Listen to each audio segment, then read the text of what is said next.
네, 이렇게 한 번 더 인사하겠습니다. 우리도 부활합니다. 네, 마지막 한 번 더 부활의 능력으로 삽시다. 아멘. 사랑하는 성도 여러분, 모든 사람은 죽습니다. 어떤 사람의 죽음은 큰 의미가 있고 어떤 사람의 죽음은 별로 의미가 없어 보일 때도 있습니다. 누군가 죽었다는 소식은 누구에게나 슬프고 가슴 아픈 일이기도 합니다. 예수님께서 십자가에 달려 죽으셨을 때 그 죽음을 많은 사람들은 아파하고 그 죽음 앞에 절망했습니다. 그런데 그 죽음의 소식은 저 멀리까지 다다르지 못했어요. 왜냐하면 모든 사람은 죽기 때문에 그렇고 또 누군가를 위해 헌신하며 죽은 사람들도 많기 때문에 그렇습니다. 특별히 우리는 예수님의 죽음이 세상에 그 어떤 사람의 죽음과 엄청난 차이가 있다는 것을 잘 알고 있지만 많은 사람들은 그렇지 못하기 때문에 예수님의 죽음에 대한 소식은 저 멀리까지 퍼져나가지 못했어요. 그런데 예수님은 그 죽음에서 다시 사셨습니다. 그 부활의 소식은 세상 끝까지 전해졌고 지금 저와 여러분에게까지 전해진 줄 믿으시기를 바랍니다. 예수님의 십자가 죽음 그리고 부활, 이것이 복음의 정수이고 우리가 늘 기억하며 살아가야 할 핵심인 줄 믿으시기를 바랍니다. 예수님의 십자가 죽으심은 저와 여러분을 위한 죽으심이었고 예수님의 부활은 저와 여러분의 부활의 첫 열매가 되신 줄 믿으시기를 바랍니다. 예수님의 부활에 대한 확실한 증거들이 몇 가지로 나타나는데요. 저는 5가지 정도로 여러분에게 간단히 설명을 드리고자 합니다. 예수님은 내가 당신들을 위해 죽겠다라고만 예고하신 게 아니었습니다. 성경에 의인이 죄인인 우리들을 위해서 죽으시고 고난당하시고 죽으시고 사실 것에 대한 예언을 이미 하고 계세요.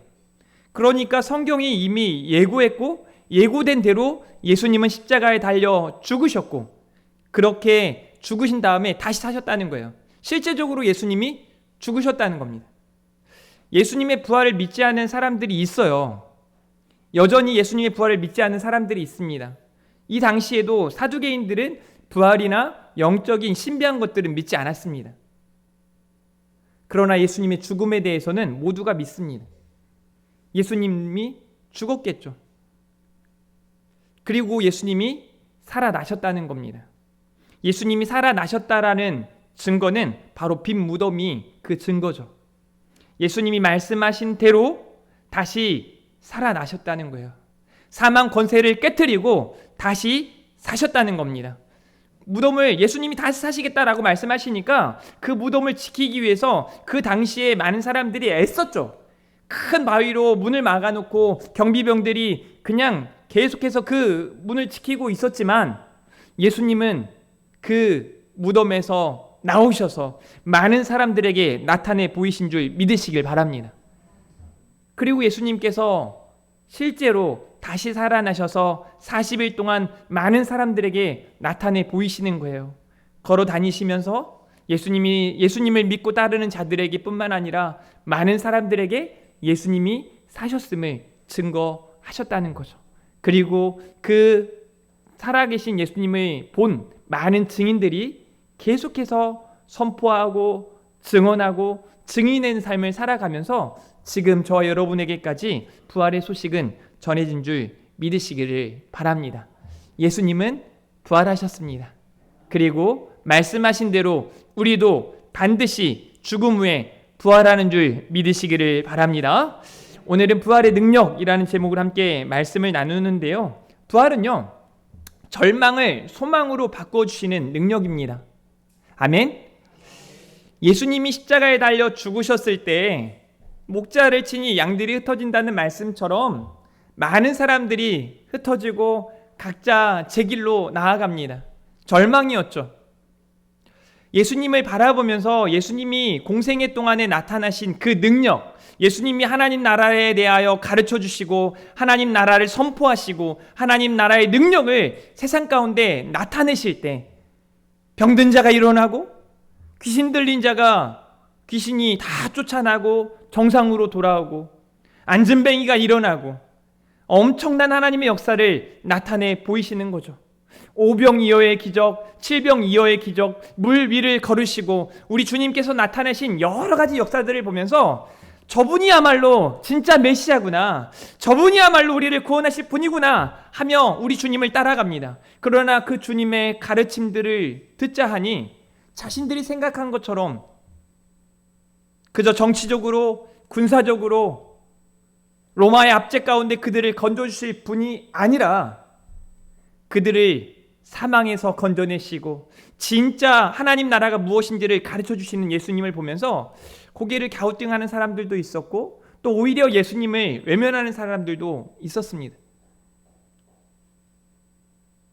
실제로 예수님이 고난의 길을 나아가실 때 많은 사람들이 떨어져 나가기 시작해요. 그 하나님의 사랑을 예수님을 통해 경험했음에도 불구하고 예수님을 외면하고 예수님을 부인하고 예수님을 저주하고 예수님을 조롱하고 예수님께 채찍질하고 돌을 던지고 침을 뱉고 야유하는 사람들이 늘어나기 시작했습니다.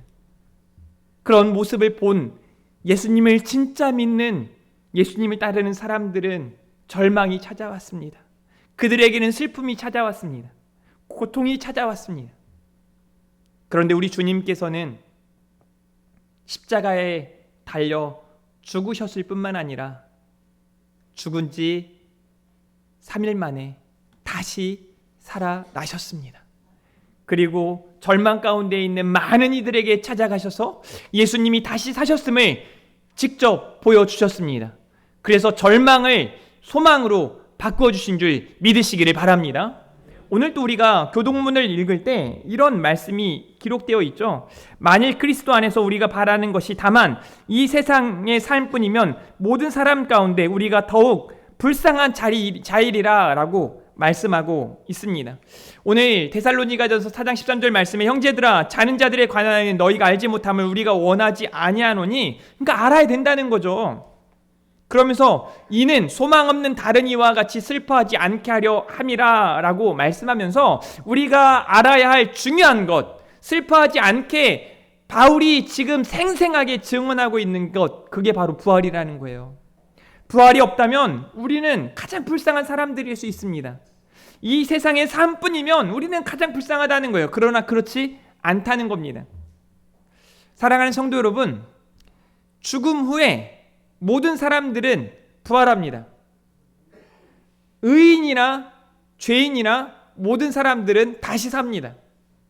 이 부분을 가르쳐주지 않아요. 교회에서 마치 성도들만 다시 사는 것처럼 이야기하는데 그게 아니라 다시 살아요. 그런데 다시 살아나서 우리 하나님 나라에서 우리 하나님과 함께 영원한 삶을 살아가는 사람들이 믿는 사람들인 줄 믿으시길 바랍니다. 그러나 믿지 않는 사람들은 영원한 죽음, 지옥이라는 곳에서 평생토록 살게 되는 줄 믿으시길 바랍니다. 영원한 저주 가운데 살아가는 것입니다. 그러니 여러분의 선택이 중요합니다. 믿을 것인가 말 것인가, 믿음으로 살 것인가 믿음 없이 살 것인가. 우리 예수님께서는 성경대로 죽으시고 부활하신 줄 믿으시기를 바랍니다. 방금 읽었던 말씀 고린도전서 15장 19절 말씀처럼 우리가 이 땅의 삶뿐이면 얼마나 불쌍한 자들이겠습니까? 그러나 우리는 결코 불쌍한 자가 아닌 줄 믿으시기를 바랍니다. 예수님이 부활하셨고 우리도 부활하기 때문인 줄 믿습니다. 사도행전 24장 15절 말씀 한번 읽어보도록 하겠습니다. 시작.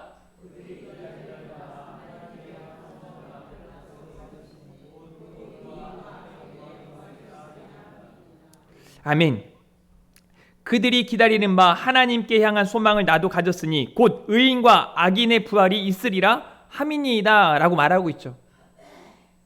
아마 여러분들 중에는 하나님을 믿지 않는 사람들도 부활하는구나, 이걸 처음 듣고 처음 보신 분들도 있을 겁니다. 그러나 그들의 부활은 진정한 부활이 아니죠. 영원한 지옥에서 평생토록 살아가야 한다는 겁니다. 그러나 우리는 하나님께 소망을 두고 부활의 소망을 두고 살아가기 때문에 그 부활이 하나님 나라에서 영원한 생명, 영원한 행복 가운데 나아가는 귀한 은혜가 있는 줄 믿으시길 바랍니다. 그래서 절망이 아니라 소망으로 바꾸는 능력이 있다는 사실입니다.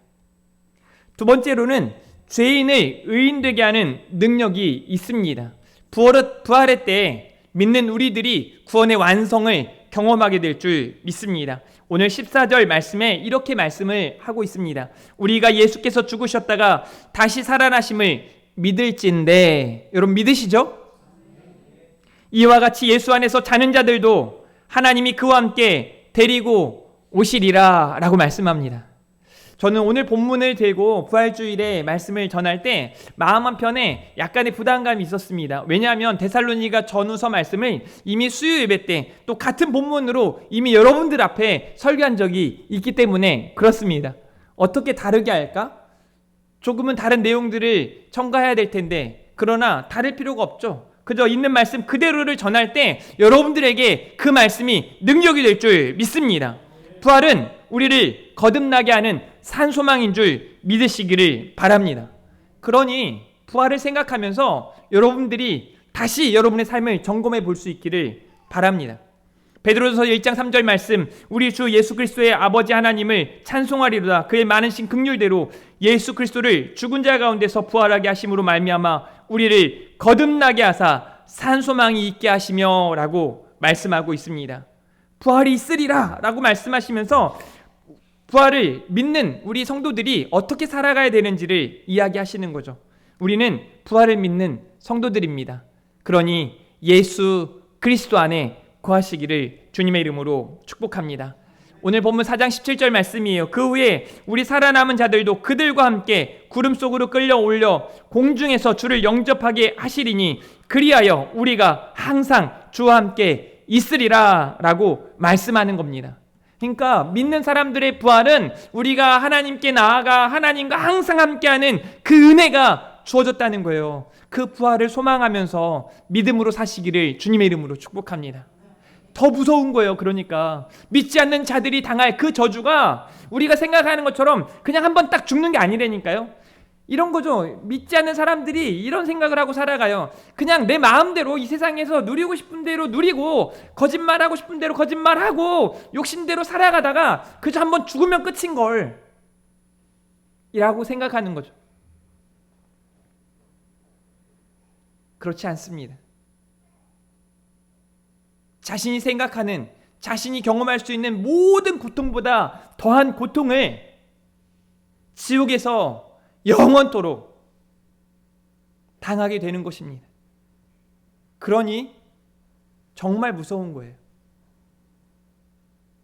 제가 왜 부활주일에 새생명 전도축제로 우리가 늘 함께 해야 된다고 말하느냐면, 이 부활을 아는 저와 여러분이라면 전하지 않을 수가 없는 거죠.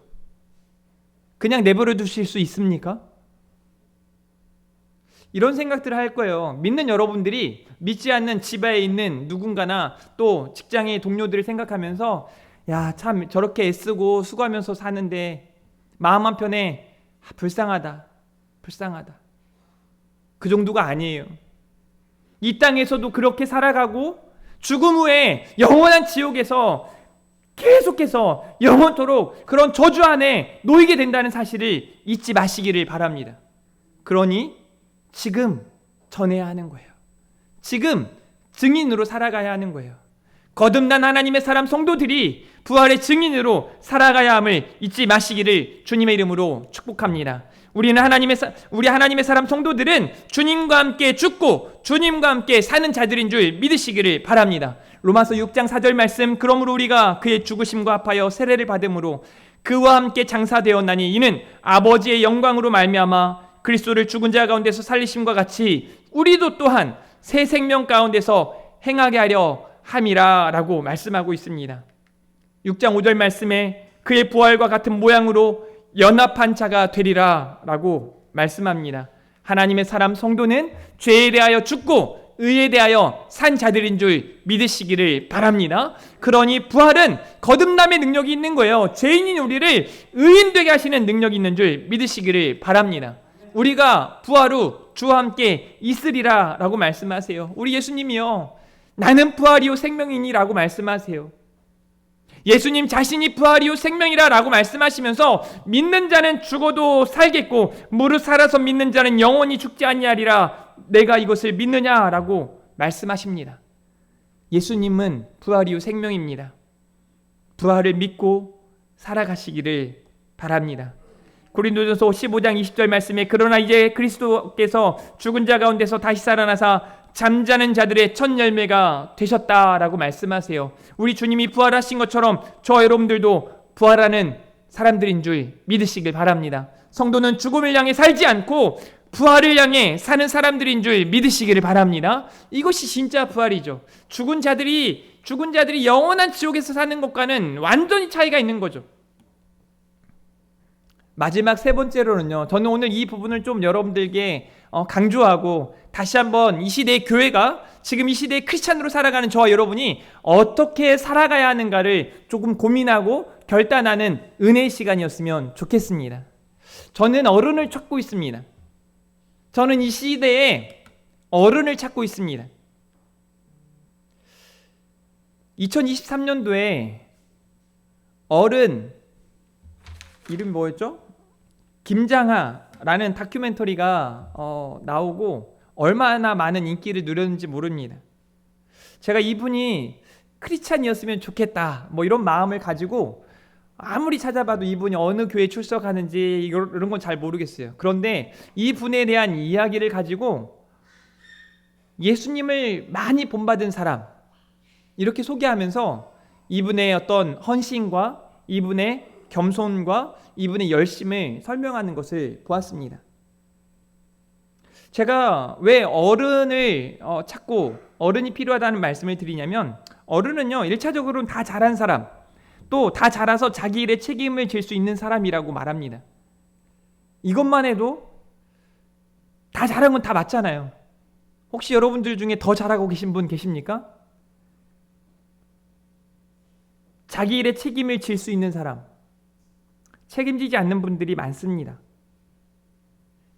또 한편으로는 이렇게 기록하고 있어요. 결혼한 사람, 결혼하지 못한 사람들은 빨리 결혼하세요. 뭐 이런 사전의 의미가 있지만 전 마지막 네 번째에 이런 표현이 있습니다. 한 집안이나 마을 따위의 집단에서 나이가 많고 경륜이 많아 존경을 받는 사람. 어른은요 존경을 받는 사람입니다. 그래서 지금 이 시대에 어른이 필요합니다.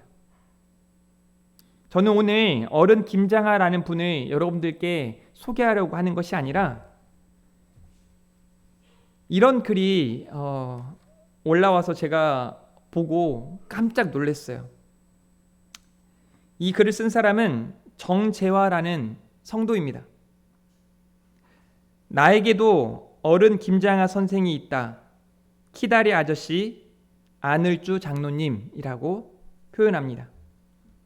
대학교 입학을 앞두고 돈도 없는데 왜 4년제를 지원하냐 그러신다. 주변에서 야단들이다. 그런 나에게 중고등학교 때 그 시절 10만 원 매달 용돈으로 보내주신 귀한 분이 계시다. 그리고 대학 첫 등록금 그때 당시 260만 원 거금을 주셨다. 저는 감사하다고 온몸을 숙이며 한참을 울었다. 감사하다고 말을 전하면서 재화야 나한테 이 돈 갚으려고 하지 마라. 세상이 빛과 소금이 되라고 하셨다. 늘 나는 마음에서 꽃피는 봄날이 오거든 세상이 빛과 소금을 만들 거다. 내가 할 수 있는 한 최선을 최고의 선물로 드리고 싶다. 안을주 장로님을 뵙고 사모님 가족들에게 인사드리고 싶다고 했었다. 한사코 거절하신다. 우리 집사람 아이들은 모른다. 당신도 그 당시에 내 나이보다 어린 나이였을 텐데 세상은 훌륭한 분들이 계시기에 빛과 소금의 역할들을 움직이는 것 같다. 그 후로도 재단에서 4년 장학금을 받았다. 나도 키다리 아저씨 안을주 장로님처럼 인생을 사명처럼 어르신 한 분 한 분 정성을 다하고 싶다. 저는 이 글을 보면서 제 삶을 많이 생각해 봤어요. 나도 이런 삶을 좀 살아야 될 텐데 목사인 내가 더욱 그래야 될 텐데 하는 생각을 했습니다. 그런데 그저 그냥 하루하루 살아가면서 급급한 제 삶을 돌아보았고, 한 교회에서 담임 목사로 그저 우리 교회를 생각하면서 수고하는 저 자신을 보면서 조금 더 크게 보고, 조금 더 넓게 보고, 조금 더 깊이 생각하고, 하나님을 더욱 기뻐하고 하나님을 기쁘시게 하겠다 하는 생각이 들었습니다. 사랑하는 성도 여러분, 어른이 되어 주십시오. 그 어른은 마지막 부활의 능력, 위로의 능력을 가진 사람들입니다. 부활신앙은 성도들의 믿음의 터를 굳게 해줍니다. 오늘 본문 4장 16절과 17절 말씀을 보십시오. 주께서 오령과 천사장의 소리와 하나님의 나팔 소리로 친히 하늘로부터 강림하시리니 그리스도 안에서 죽은 자들이 먼저 일어나고 그 후에 우리 살아남은 자들도 그들과 함께 구름 속으로 끌려올려 공중에서 주를 영접하리니 그리하여 우리가 항상 주와 함께 있으리라. 죽음 후에 부활이 있습니다. 성도는 부활 후 항상 우리 주님과 함께 있을 것입니다. 그러니 부활은 위로입니다. 우리는 서로 부활의 증인으로 위로하는 삶을 살아가야 합니다. 데살로니가전서 4장 18절, 오늘 본문 마지막 구절입니다. 그러므로 이러한 말로 서로 위로하라 라고 말씀하고 있습니다. 이러한 말로 부활의 능력을 가지고 서로 위로하라고 말씀하십니다. 여러분, 어른은 누군가에게 위로하는 사람입니다. 우리 금촌중앙교회 여러분 한 분 한 분이 위로의 사람이었으면 좋겠습니다. 이 부분을 놓고 기도했어요. 위로의 능력이라는 이 메시지가 전달될 때 우리 성도들 안에 이런 믿음의 결단이 있었으면 좋겠다고. 내가 어른이 돼야겠다. 조금 더 정직하고, 조금 더 성실하고, 조금 더 친절하고, 도울 줄 알고, 나눠줄 줄 알고, 힘이 되어줄 수 있는, 존경받는 어른. 그저 어른 김장하라는 분만이 아니라, 안울주 장로님만이 아니라 우리 교회 성도들이 그런 어른이었으면 좋겠습니다. 그런 어른이 되도록 몸부림쳐 주시기를 바랍니다. 왜 더 참아야 하냐고요? 여러분들은 어른이기 때문에 그렇습니다. 어른이기 이전에 여러분들은 부활의 능력을 경험한, 부활의 소망을 두고 살아가는, 절망을 소망 가운데 바꾸어 주신, 죄인이었던 우리들을 의인되게 하신 그 능력을 경험한 하나님의 사람들이기 때문에 그렇습니다. 그러니 욕심은 좀 내다 버리고 조금만 더 멋진 어른 되어주시기를 주님의 이름으로 축복합니다. 고린도후서 1장 5절 말씀입니다. 그리스도의 고난이 우리에게 넘친 것 같이 우리가 받는 위로도 그리스도로 말미암아 넘치는도다. 이미 여러분은 넘치는 은혜를 받은 한 사람 한 사람인 줄 믿으시기를 바랍니다. 예수님의 부활로 위로가 넘치는 삶을 살아갈 수 있기를 주님의 이름으로 축복합니다. 오늘 말씀을 기억하면서 우리 금촌중앙교회가 다시 새롭게 하나님 앞에 믿음으로 서게 될 줄 믿습니다. 옛날 양심냉장고라는 프로그램을 여러분 보았을 겁니다. 그 프로그램에 나와서 아무도 보지 않는 가운데 선을 행하는 사람들 몇몇이 이제 뽑혀가지고 냉장고를 선물로 주고 하는 프로그램이었죠. 그 프로그램 중에 많은 사람들이 세상에도 어른 김장하 씨가 주었던 장학금을 받았던 사람들이라고 밝혀졌습니다. 무슨 말이냐면 우리가 위로를 전할 때 그 위로는 또 다른 누군가에게 위로로 전해진다는 사실입니다. 사실 저 역시 마찬가지예요. 여러분이 아는 것처럼 저는 매우 가난한 집안에서 태어났고 대학교 등록금, 첫 번째 등록금도 낼 돈이 없어서 큰형이 벌어두었던, 제가 지금 생각해보면 저하고 저희 큰형님하고 9살 차이거든요. 아버지는 계시지 않고 집안에서는 내줄 돈이 없으니까 저도 아까 이 장재화라는 사람이 했던 것처럼 뭐하러 대학교 가냐고, 줄 돈도 없는데 등록금도 못 내는데 똑같았어요. 내 형의 통장에 다 구멍이 나 있는 걸 보면서 이 통장 저 통장 다 모아가지고 또 빚을 조금 내가지고 제 등록금을 내줬던 일을 경험했고, 그 이후에 학교에서 식사비조차 먹을 돈이 없었어요. 그래서 식당에서 아르바이트 하는 거예요. 저한테 설거지 시키려고 하지 마세요. 그래서 싫어하는 거예요. 아침, 점심, 저녁으로 설거지 아르바이트를 하고, 그때 당시 뭐 시급이 얼마인지 정확히 모르겠지만 뭐 그렇게 설거지하고 난 다음에 10,000원조차 받지 못했습니다. 점심 식사 공짜로 하고 설거지 3번 하고 뭐 한 달에 기껏해야 한 20만 원 받았던 것 같아요. 그렇게 살아가는, 그래서 뭐 옷이라고는 딱 한 벌밖에 없어요. 정장 한 벌 가지고 교회에서 늘 똑같은 옷만 입는 거죠. 그리고 학교에서도 늘 똑같은 옷만 입으니까 저에게 하늘에서 온 편지라는 제목으로 편지 하나와 큰 상자가 도착했습니다. 거기에는 시권 30여 장과 제가 입을 수 있는 바지, 제가 입을 수 있는 티가 준비되어 있었습니다.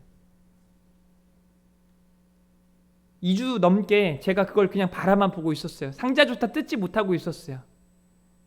교수님께 찾아가서, 교수님, 누군지 모르는 사람이 저에게 이런 선물을 주셨는데 저는 이 선물을 받을 수가 없을 것 같습니다. 아무것도 아닌 자존심 때문이었겠죠. 교수님이, 하나님이 주신 거야. 하나님이 하나님의 사람을 통해 주셨다고 가르쳐 주셨고, 저는 그 이후에 조금이라도 그 사랑을 실천하기 위해서, 제가 군대에서 너무 큰 거예요. 사례비 40만 원 받다가 군대에서 한 200만 원씩 받으니까 등록금이 없는 학생에게 등록금을 다 대주고, 지금까지도 계속해서 크진 않지만 학교에 장학금을 보내고 있습니다. 제가 뭐 대단해서가 아니라 제가 경험해 보니까 그렇더라고요. 그러니 사랑하는 성도 여러분, 우리도 조금만 욕심 내려놓고 나만 잘 되자가 아니라, 남의 불편함은 신경 쓰지 않는 그런 삶이 아니라, 얼마나 힘들까? 얼마나 불편할까? 내가 도와줄 수는 없을까? 이런 마음들을 갖는, 부활의 증인으로 절망을 소망으로 바꿔주신 우리 주님을 기억하며, 죄인인 우리들을 대신하여 십자가에 달려 죽으신 예수님의 죽으심과 뿐만 아니라 하나님 나라에서 영원히 살 수 있도록 부활의 첫 열매가 되신 예수님을 생각하며 그 부활로 위로를 받고 그 부활로 위로의 증인으로 살아가는, 사랑하는 우리 금촌중앙교회 성도들 되기를 주님의 이름으로 축복합니다. 우리 이 찬양 힘차게 부르면서 결단하면서 하나님 앞에 나아가도록 하겠습니다. 하나님의 나팔소리 찬양하겠습니다.